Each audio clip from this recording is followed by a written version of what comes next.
Welcome back to the channel. Today we are diving into the terrifying sci-fi horror series, The Burrows. Imagine a peaceful retirement community where the elderly don't just go to live out their final days, they are secretly harvested to feed ancient, bloodthirsty entities in exchange for eternal youth. Our story begins with Grace, who calls her husband Edward. Edward mentions that a strange owl has nested inside their walls and that his security cameras are glitching. Suddenly, a nurse cuts him off, coldly reminding him it's bedtime.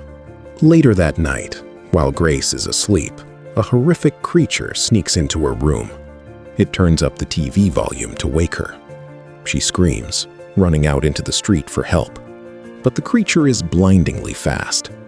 Grace is never seen again. 2 months later, an elderly engineer named Sam arrives at the Burrows elder care facility with his family. A staff member named Kelly shows them their new home, which used to belong to Grace. Every house here is equipped with an invasive AI smart device. Sam, instantly despising the AI, rips the device straight out of the wall. He never wanted to come here, but his late wife, Lily, chose this place, and due to contractual red tape, he can't back out. Seeking answers, Sam visits the main office to demand a contract cancellation. Suddenly, a bizarre melody plays from the speakers, triggering a vivid hallucination. When Sam snaps out of it, he is on his knees, desperately trying to save his deceased wife. Meanwhile, another resident, Renee, reports that her bag of rose quartz crystals has been stolen, but security dismisses her. Later, Sam uses his engineering skills to fix Renee's car. When she tries to thank him, he awkwardly walks away, prompting her to call him rude. Returning home, Sam spots Edward frantically banging on the walls, claiming an owl lives inside them. As Sam tries to calm him down, Edward cryptically warns, "I am one of them," before attacking Sam. Orderlies rush in and drag Edward away. A security guard explains to Sam that there are no police here because legally, the Burrows isn't recognized as a town.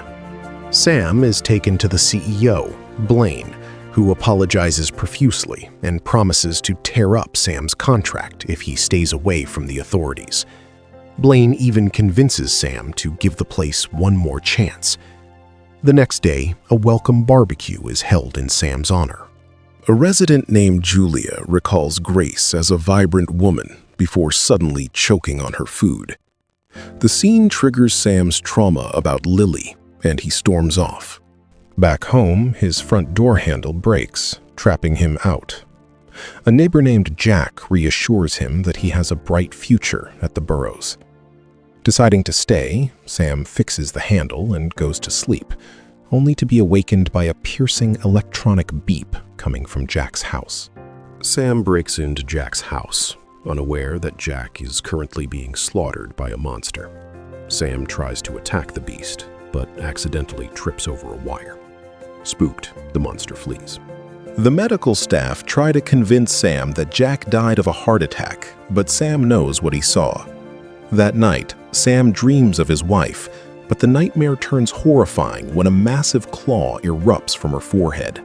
The next day, Sam meets Wally, a resident physician whose cancer is rapidly spreading. Meanwhile, at the fitness center, a woman notices that her quartz dumbbells are missing. Renee takes her to an officer named Paz. It turns out quartz objects are vanishing all over the community. Paz agrees to look into it, but only if Renee goes on a date with him. Sam asks Edward about the monster in the wall. Edward claims he once caught one and locked it away, stating, "The key is in the light, and the monster is in the wall." Before he can explain, a nurse drags him away. Concurrently, a resident named Art leaves town under the guise of playing golf, but he secretly visits a hidden laboratory. Outside, hundreds of birds mysteriously form geometric shapes in the sky and drop dead. Desperate for answers, Sam smashes every light bulb in his house, looking for Edward's key. He finally finds it hidden inside a bathroom fixture. The key opens a chest in his garage, containing a stuffed owl. Suddenly, a blinding blue light illuminates his kitchen. Meanwhile, Paz shows Renee a stolen police dossier. It turns out Blaine, the CEO, hasn't aged a single day since 1975. Paz sets up hidden cameras to investigate. At Jack's memorial service, Sam notices a jigsaw puzzle piece, the exact one from his nightmare. Desperate, Sam takes a hammer covered in the monster's blood to Wally's lab. To prove it's not human, Sam drops a sample in front of a TV screen. The blood glows neon blue and explodes, casting an eerie light across the room. A nosy resident named Judy sees them hiding the hammer through the window and begins tracking their movements. Wally builds a device to analyze the blood, confirming it belongs to an extraterrestrial organism, but they need a fresh sample. Their only chance is to extract it from Jack's body before his cremation. Using a YouTube tutorial, Sam and Wally break into the morgue. Suddenly, Judy ambushes them, spraying expired pepper spray and accusing them of murder. Sam convinces her of the truth.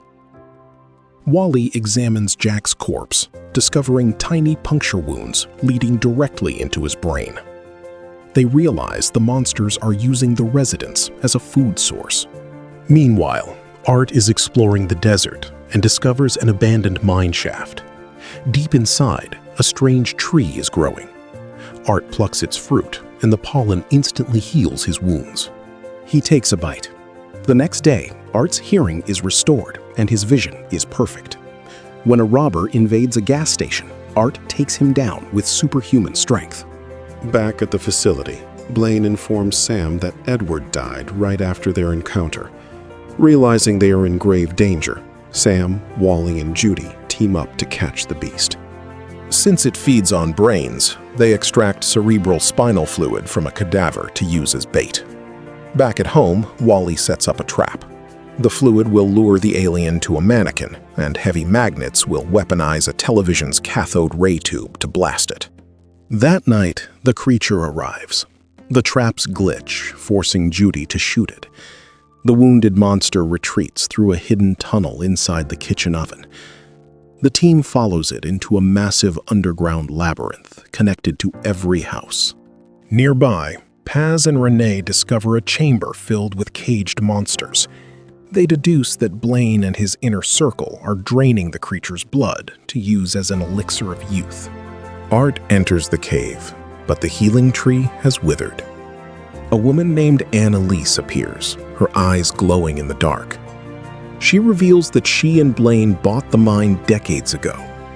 She eats the fruit core Art brought, but her body rejects it, and she violently vomits blue fluid.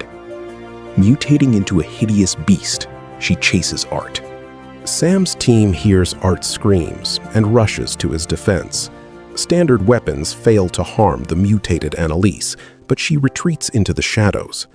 Later, Sam's daughter Claire arrives at the facility, completely brainwashed by Blaine into thinking her father has dementia.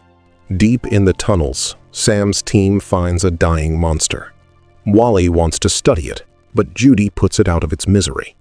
They realize this isn't the creature that killed Jack. There are more of them.